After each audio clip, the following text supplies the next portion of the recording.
Students, त्रिकोणमिति परिचय का हम आज सेकंड वीडियो स्टार्ट कर रहे हैं। इसमें हम पढ़ रहे हैं त्रिकोणमिति अनुपात जो हैं उनके कुछ विशिष्ट कोण हैं 0, 30, 45, 60 और 90। इनके मानों को हम पढ़ेंगे। तो जैसे हम सबसे पहले साइन थीटा के मान ज्ञात करते हैं, तो इसके लिए हम क्या करेंगे कि यहाँ से शून्य से गिनती लिखना प्रारंभ करेंगे। तो सबसे पहले हम लिखेंगे यहाँ पर 0, फिर 1, 2, 3 और ये 4।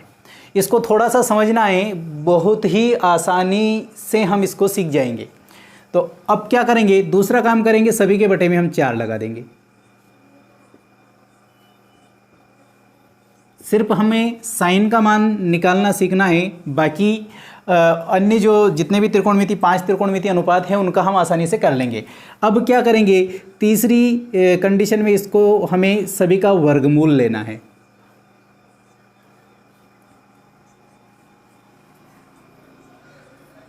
अभी तक तो हमने क्या किया, 0 से लेके 4 तक गिनती लिख दी, सभी के बटे में 4 लगा दिया और सभी का वर्गमूल ले दिया। अब हमारा काम शुरू होता है।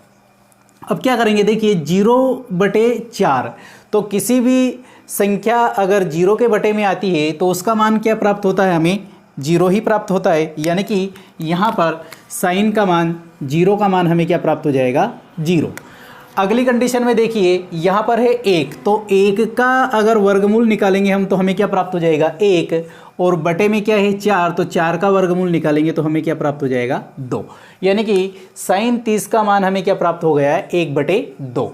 अगला साइन 45 में देखते हैं हम, तो 2 का वर्गमूल निकालेंगे हम तो क्या आ जाएगा, करनी 2 आ जाएगा, और 4 का वर्गमूल निकालेंगे, पहले इसको हम हल कर लेते हैं। 2 एकम 2, 2 दूने 4, यानी कि ये 1/2 आ जाएगा।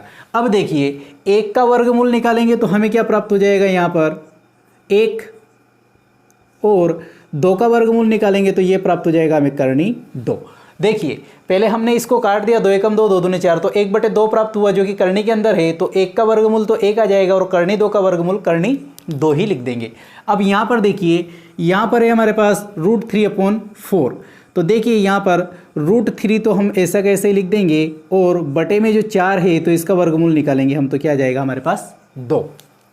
यानी कि साइन 60 का मान जो है हमारे पास करनी 3/2 हमें प्राप्त हो जाएगा। यहाँ पर देखिए 4 से 4 जो है वो एक बार कट जाएगा, और 1 का वर्गमूल निकालेंगे हम तो हमें क्या प्राप्त हो जाएगा, यहाँ पर 1। यानी कि हमारे पास साइन के सारे मान प्राप्त हो गए। क्या प्राप्त हुआ, 0 डिग्री, 30 का आ गया 0 डिग्री का 0, 30 का 1/2, 45 का 1/2, 60 का करनी 3/2 और 90 का 1। अब क्या करेंगे हम इसको कि कोस के मान निकालने, तो इसको हम यहाँ से लिखना शुरू कर देंगे। इसका जो 90 का है वो हम इसका कोस का 0 का हो जाएगा, तो यहाँ पर 1 है तो हमारा ये प्राप्त हो जाएगा 1। फिर क्या है, करनी 3/2, तो यहाँ पर लिख देंगे हम करनी 3/2। फिर क्या है 1/√2, तो यहाँ पर लिख देंगे 1/2। फिर क्या है, यहाँ 1/2 तो इधर आ जाएगा 1/2, और फिर क्या है 0, तो यहाँ पर आ जाएगा हमारा 0। यानी कि अब हमें कोस के मान प्राप्त हो गए। कोस 0 का मान 1 हो गया, 30 का मान करनी 3/2, 45 का मान 1/2, 60 का मान 1/2 और 90 का मान 0। अब देखिए, अब हम tan का मान निकालेंगे। तो हमने पढ़ा था tan थीटा बराबर क्या पढ़ा था, sin θ/cos θ। यानी कि साइन के बटे में कोस कर देंगे हम तो हमें tan का मान प्राप्त हो जाएगा। तो साइन क्या है 0 और कोस क्या है 1, तो 0/1, तो ये क्या प्राप्त हो जाएगा हमें 0। 0 के बटे में कोई सी भी संख्या हो तो हमें क्या प्राप्त हो जाता है 0, यानी कि tan 0 का मान क्या प्राप्त हो गया हमें 0। इसके बाद में आता है हमारे पास अगला, साइन में मान है हमारे पास 1/2 और कोस में मान है करनी 3/2, यानी कि 1/2 और इसके बटे में लिखेंगे हम करनी 3/2, तो संख्या उलट जाएगी, यानी कि 2/3। अब देखिए 2 से 2 कट गया तो बचेगा क्या, 1/3। तो यहाँ पर हमारे पास मान आ जाएगा 1/√3। अब इसके बाद में टेन 45 का मान निकालेंगे तो टेन 45 में क्या हो जाएगा, 1/2 तो ये पूरा आपस में कट जाएगा, बचेगा क्या यहाँ पर हमारे पास 1, यानी कि टेन 45 का मान हमें क्या प्राप्त हो गया, यहाँ पर 1 प्राप्त हो गया। इसके बाद में अगली संख्या हम देखेंगे तो देखेंगे कि क्या है, करनी 3/2 और उसके बटे में आ जाएगा कोस यानी कि 1/2। तो देखिए ये हमारा करनी 3/2 और इसके बटे में आ जाएगा 1/2, तो ये पलट जाएगा तो 2/1, यानी कि 2 से 2 कट गया, बचेगा क्या हमारे पास यहाँ पर √3। ठीक, अब देखिए यहाँ पर इसके आगे अगर हम चलते हैं तो हमें जो संख्या प्राप्त होती है वो क्या प्राप्त हो रही है, 1 साइन में और कोस में 0। तो यहाँ पर देखिए जब भी हम किसी भी संख्या के बटे में अगर 0 लिखते हैं तो यह मान हमें अपरिभाषित मान प्राप्त होता है। तो यहाँ पर लिख देंगे हम अपरिभाषित।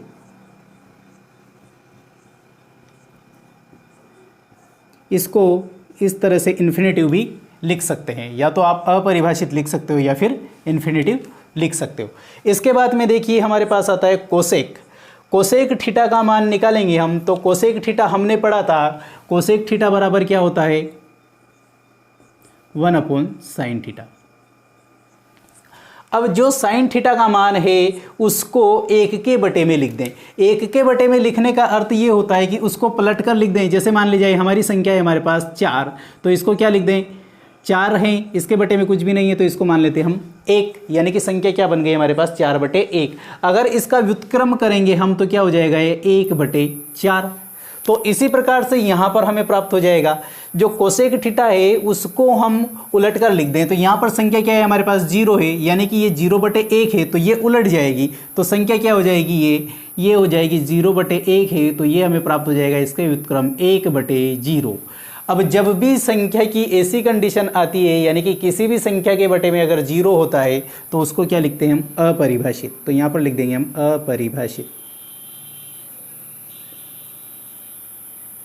ये मान हमें अपरिभाषित मान प्राप्त हो गया। इसके बाद में देखते हैं हमें क्या चाहिए, कोसेक 30। कोसेक 30 का मान 1/2 है साइन 30 का, तो इसको हम उलट देंगे यानी कि 2/1, तो क्या प्राप्त हो जाएगा हमें ये 2। इसके बाद में देखिए हमारा अगला मान है 45, कोसेक 45। तो कोसेक 45 जो है वो साइन 45 का व्युत्क्रम हो जाएगा, यानी कि ये क्या है 1/2, तो ये आ जाएगा हमारा करनी 2/1 यानी कि करनी 2। अगली संख्या हम देखेंगे कोसेक 60। तो कोसेक 60 इसमें हम साइन 60 का मान जो है वो करनी 3/2 है, तो ये उलट जाएगा, तो ये क्या हो जाएगा 2/3। इसके बाद में देखिए अगली संख्या हमें प्राप्त होती है, क्या है, साइन 90 का मान है 1 और हमें चाहिए कोसेक 90 का मान। तो ये 1/1, इसका व्युत्क्रम भी करेंगे हम तो हमें क्या प्राप्त हो जाएगा 1/1 यानी कि 1। अब देखिए अगली कंडीशन में इसको हम देखते हैं, तो इसको हम इधर से पलट कर लिख सकते हैं, यानी कि जो मान कोसेक 90 का है वो सेक 0 का हो जाएगा। तो वहाँ से लिखेंगे हम, तो ये हो जाएगा 1, फिर आ जाएगा 2/3, फिर आ जाएगा करनी 2, फिर आ जाएगा 2 और फिर लिख देंगे हम अपरिभाषित।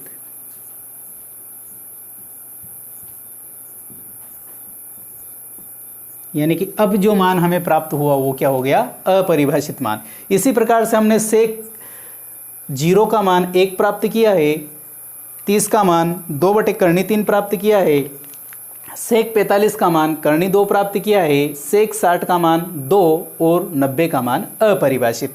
इसके बाद में हमें प्राप्त होता है अगला त्रिकोणमितीय अनुपात जो है हमारा, वो क्या है, कोट थीटा। कोट थीटा को हमने पढ़ा था, कोट थीटा बराबर एक अनुपात पढ़ा था हमने, बराबर ये पढ़ा था हमने कोस थीटा बटे साइन थीटा। अब देखिए कोट थीटा बराबर हम क्या लिख सकते हैं, कोस थीटा बटे साइन थीटा, यानी कि इसके बटे में ये करके हम यहाँ पर मान प्राप्त कर लेंगे, यानी कि कोस थीटा बटे साइन थीटा। तो कोस थीटा क्या है 1/0। तो किसी भी संख्या के बटे में अगर 0 हो तो यहाँ पर हमने पढ़ा था इसका मान क्या होता है, अपरिभाषित होता है। तो यहाँ पर क्या आ जाएगा, अपरिभाषित मान।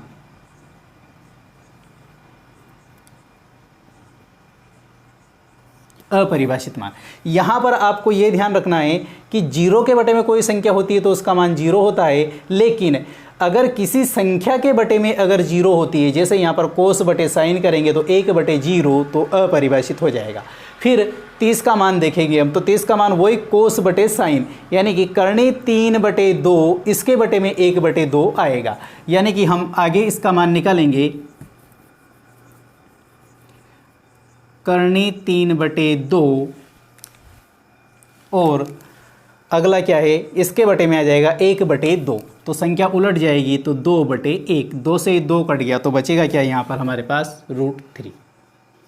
ठीक, इसके बाद में क्या है, यहाँ पर देखिए अगला देखेंगे तो 1/2, इसके बटे में 1/2 करेंगे तो ये क्या हो जाएगा हमारा 1 हो जाएगा।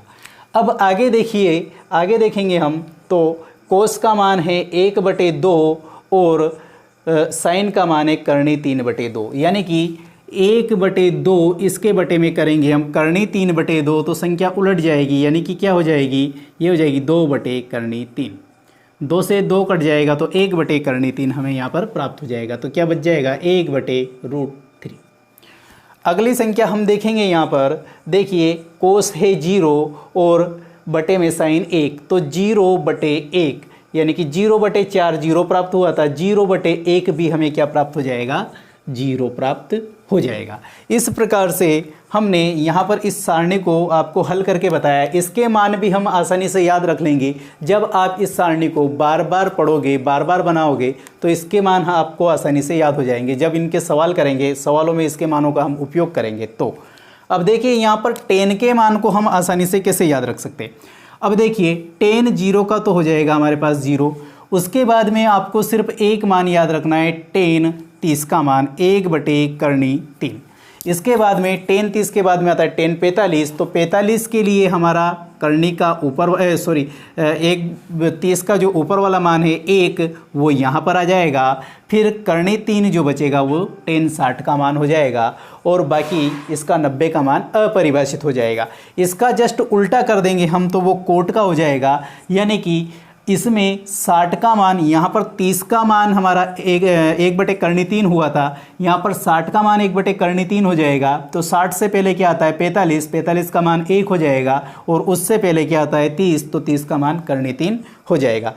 इस प्रकार से हमने आपको ये टेबल जो है समझाने का पूरा प्रयास किया है।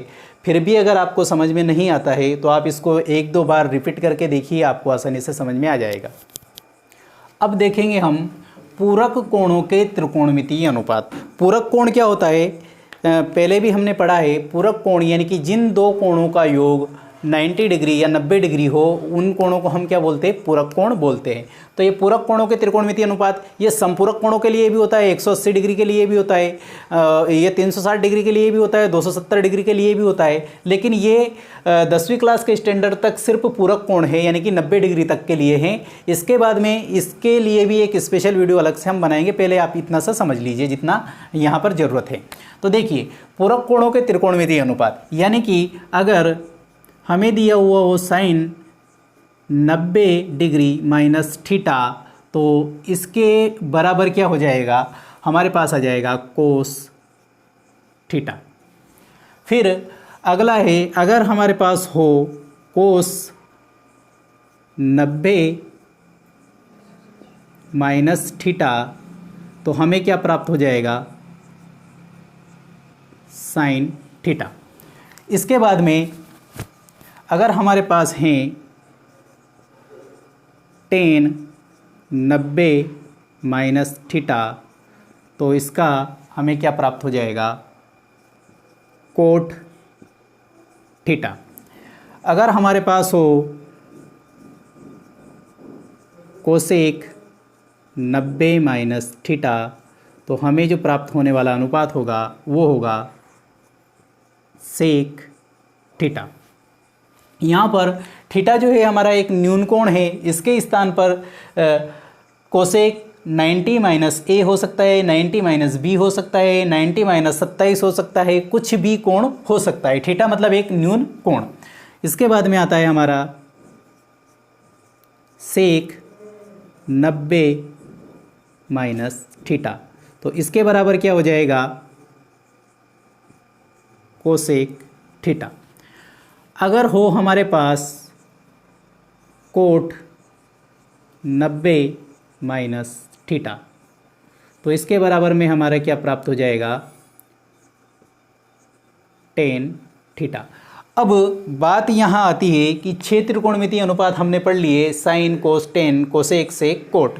अब इसमें हमें ध्यान कैसे रखेंगे कि साइन का कोस ही होगा, कोट क्यों नहीं होगा, साइन क्यों नहीं होगा। तो इसके लिए देखिए छोटा सा एक तरीका है, एक बेसिक सी बात आपको याद रखनी है कि जिसके आगे को हो उसका तो को हटा देंगे, और जिसमें को नहीं हो उसमें को जोड़ देंगे। जैसे साइन 90 माइनस थीटा, तो इसमें को नहीं है तो इसमें हम को लगा देंगे, तो पूरा नाम क्या हो जाएगा, ये हो जाएगा कोसाइन थीटा। तो क्या हो जाएगा, कोसाइन थीटा। और कोसाइन थीटा को हम शॉर्ट में क्या बोलते हैं, कोस बोलते हैं। इसी प्रकार से यहाँ पर है कोस 90 माइनस थीटा, यानी कि इसमें कोस है तो कोस का पूरा नाम क्या है, कोसाइन 90 माइनस थीटा। तो कोसाइन में से हम को हटा देंगे, क्योंकि इसमें को है तो को हटा देंगे तो बचेगा क्या, साइन थीटा हमारा यहाँ आ जाएगा। इसके बाद में हमारे पास टेन 90 माइनस थीटा, यानी कि टेन थीटा हमें दिया हुआ है, तो इसमें को नहीं है तो हम को जोड़ेंगे, तो ये हो जाएगा को टेंजेंट। को टेंजेंट को शॉर्ट में हम क्या बोलते हैं, कोट। तो टेन 90 माइनस थीटा बराबर क्या हो जाएगा, कोट थीटा। अब अगला देखेंगे हम कोसेक थीटा, इसमें कोसेक में को है तो इसका अगर हम को हटाएंगे तो बचेगा क्या, सेक। तो कोसेक 90 माइनस थीटा, तो इसका सूत्र जब बनेगा तो इसमें से को हट जाएगा, यानी कि सेक थीटा हो जाएगा। फिर सेक 90 माइनस थीटा, अब यहाँ पर को नहीं है तो 90 माइनस थीटा के बराबर अगर हम इसको लिखेंगे तो को नहीं है तो को जुड़ जाएगा, तो कोसेक थीटा हो जाएगा। फिर कोट 90 माइनस थीटा, तो इसका पूरा नाम है कोटेंजेंट। तो कोटेंजेंट में से को अगर हट जाएगा तो बचेगा टेंजेंट, और टेंजेंट को शॉर्ट में हम लिखते हैं टेन। तो कोट 90 माइनस थीटा बराबर क्या आ जाएगा हमारे पास, टेन थीटा। इस प्रकार से हमने ये पूरक कोणों के त्रिकोणमितीय अनुपात भी समझे हैं। इनको इसी तरीके से आपको इतना सा ही याद रखना है, 10वीं क्लास में इससे ज़्यादा इसका ज़्यादा यूज़ नहीं है, और जब हम इसके सवाल करेंगे तो ये आपको आसानी से आ जाएगा। त्रिकोणमिति सर्वसमीकाएं, हमारे पास यहाँ पर 3 त्रिकोणमिति सर्वसमीकाएं हैं। इनका पक्षांतरण करके अन्य और भी से सर्वसमीकाएं या सूत्र हम बना सकते हैं। यही हमारे जो सिद्ध करने वाले, प्रूफ करने वाले जो क्वेश्चन हैं उनमें बहुत ही ज़्यादा काम आते हैं। इसलिए हम इन तीनों सर्वसमीकाओं को थोड़ा सा पक्षांतरण करके इनसे बनने वाली अन्य संभावित सूत्र या सर्वसमीकाओं को हम देखते हैं। देखिए सबसे पहली सर्वसमीका है हमारी sine square theta plus cos square theta बराबर 1। इसको देखिए, इसको अगर हम हल करते हैं, यहाँ पर अगर हमको सिर्फ और सिर्फ कोस स्क्वायर थीटा का ही अगर मान निकालना हो तो हम क्या करेंगे, हमारी इससे देखिए ये 1 है, इसके बाद में इसका दूसरा जो सूत्र या सर्वसमीका जो हम बनाना चाहें वो क्या बन जाएगी, हम यहाँ पर कोस स्क्वायर थीटा बराबर, तो ये 1 तो यहाँ पर है ही सही, साइन स्क्वायर इधर आएगा तो 1 माइनस साइन स्क्वायर थीटा। एक दूसरी सर्वसमीका या दूसरा सूत्र हमें यह प्राप्त हो जाएगा। इसके बाद में अगर हम इसमें सिर्फ और सिर्फ कोस का ही अगर मान निकालें, यानी कि इसका कोस का वर्गमूल निकाल लेते हैं, तो हमें क्या प्राप्त हो जाएगा, कोस थीटा बराबर, ये यहाँ से वर्ग हटेगा तो इधर रूट लग जाएगा, यानी कि ये सारी संख्याएं हमारे किस में प्राप्त हो जाएगी, करनी के अंदर, यानी कि 1 माइनस साइन स्क्वायर थीटा। 1 से हमें 3 तो यहाँ पर प्राप्त हो गई। अब देखिए हमने यहाँ पर सिर्फ और सिर्फ कोस का मान निकाला था, इसी प्रकार से हम अगर साइन स्क्वायर थीटा का ही अगर मान निकाले तो साइन स्क्वायर थीटा हमारा यहीं पर बच जाएगा।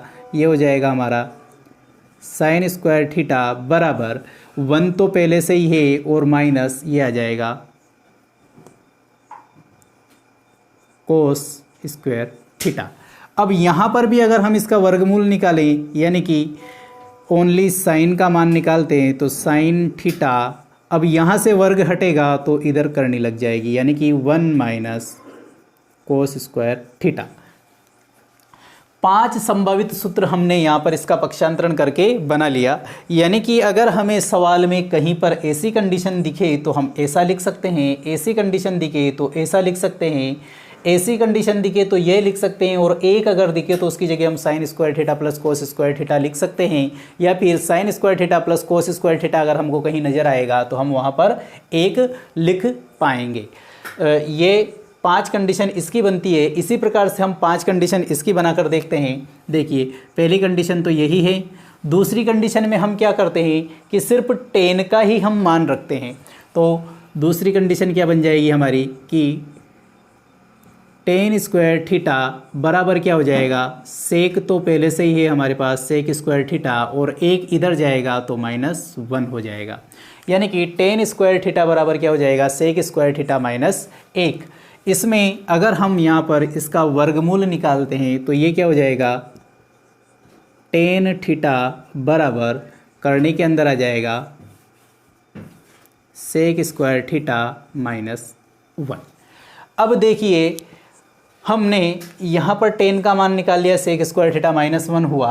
अब यहाँ पर दिया हुआ है हमें सेक स्क्वायर थीटा बराबर 1 + टेन स्क्वायर थीटा। तो देखिए इसमें अगर हम टेन को भी इधर अगर भेजते हैं तो हमें क्या प्राप्त हो जाएगा, ये चौथी सर्वसमीका में प्राप्त हो जाएगा 1 बराबर सेक स्क्वायर थीटा।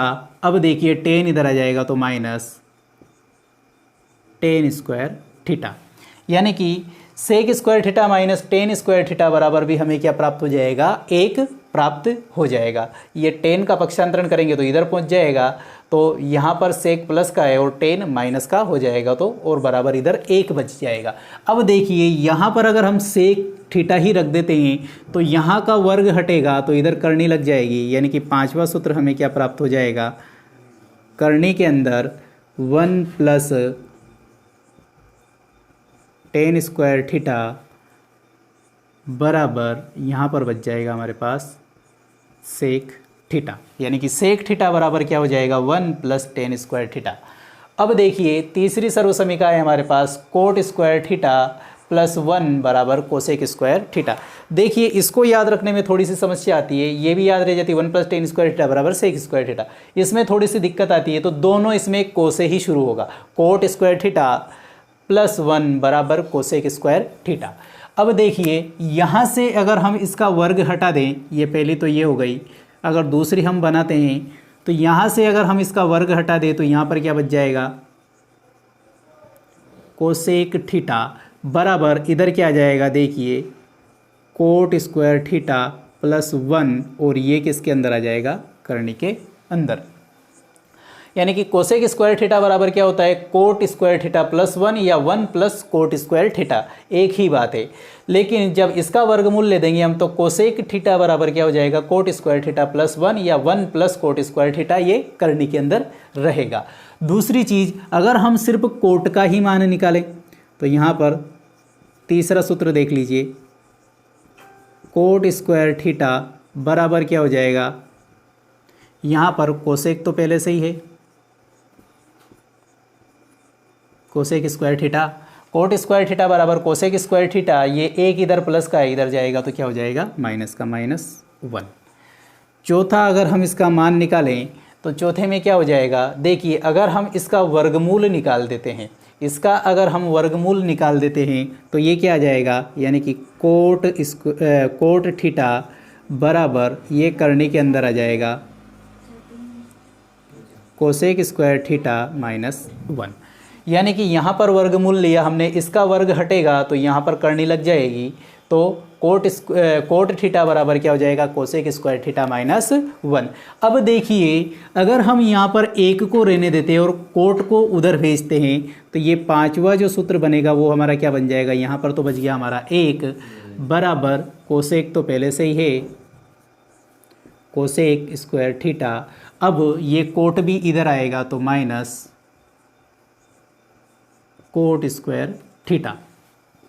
इस प्रकार से हमने यहाँ पर इसकी पूरी 3 जो सर्वसमीका थी उनके 5 संभावित सूत्र या सर्वसमीकाएं उनका हमने पक्षांतरण कर करके प्राप्त किया है, क्योंकि इनमें से कोई ना कोई कंडीशन जब हम सवाल को प्रूफ करने वाले सवाल जब इसमें करेंगे तो वहाँ पर हमें प्राप्त होती रहेगी। और इन कंडीशन को अप्लाई करने के लिए हमें इसकी इतनी जानकारी होना बहुत ज़रूरी है। जब तक हमें इतनी जानकारी नहीं रहेगी तब तक हम इसको सोल्व नहीं कर पाएंगे, इसके सवालों को हम आगे सोल्व नहीं कर पाएंगे। और देखिए यहीं ये कहीं ना कहीं 10वीं क्लास के अंदर सही जोड़ी जो होती है उसमें से एक कंडीशन इनमें से कहीं ना कहीं से हमें आती है, और जो हम यहाँ पर अगर इसको अच्छी तरह से देख लेते हैं तो वहाँ पर हमें दिक्कत नहीं आएगी। इस प्रकार से हमने 10वीं क्लास तक का जितना हो सकता था उतना बेसिक त्रिकोणमिति का यहाँ पर कंप्लीट कर लिया है। इसके बाद में भी अगर कुछ और बचता है तो इसके लिए फिर एक और वीडियो हम लेकर आएंगे, लेकिन मुझे लगता है कि इससे आगे 10वीं क्लास में कुछ है नहीं, और ये कंपटीशन परीक्षाओं की दृष्टि से भी बहुत ही इम्पोर्टेंट है। तो आप इसको एक बार और देखिए, फिर भी अगर आपको कहीं समस्या रहती है तो आप हमें कमेंट कीजिए। इसके बाद में हम इसका पार्ट 8 और उसकी एक्सरसाइज स्टार्ट करेंगे। तब तक के लिए धन्यवाद।